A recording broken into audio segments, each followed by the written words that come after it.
Presidente Rodrigo Duterte may bisita sa haya sa mga sundalo nga namatay sa pagkahagsa sa C-130 military plane sa Sulu. Anang report.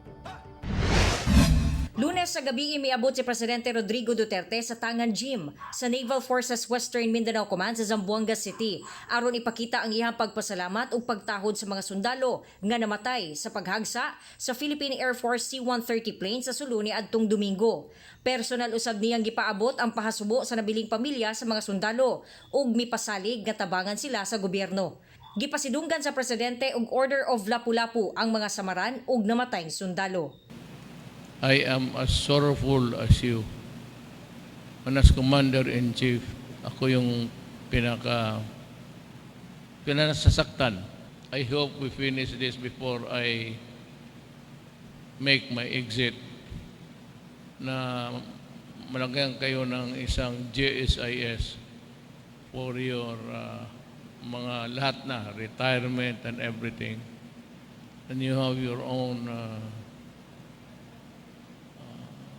bank. 22 ka mga samarang sundalo ang ginatambalan karon sa Zamboanga City Medical Center. Kasagaran kanila na confined sa burn unit tungod sa naangkong first ug second degree burns. Gipailaw mo sab sila sa swab test ug migawas nga duha ang positibo sa COVID-19 apan asymptomatic sila ug gibalhin na sa COVID-19 ward. Samtang kapin 30 ka mga patayng lawas ang gidala sa usa ka funeral parlor. Tungod kay nasunog ang mga lawas niini, ipailawom sila sa forensic ug DNA test.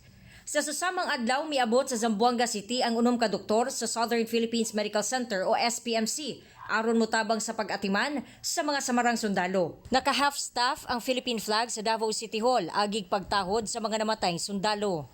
Misa ka na sa 52 ang mga sundalong namatay ug 47 ang samaran.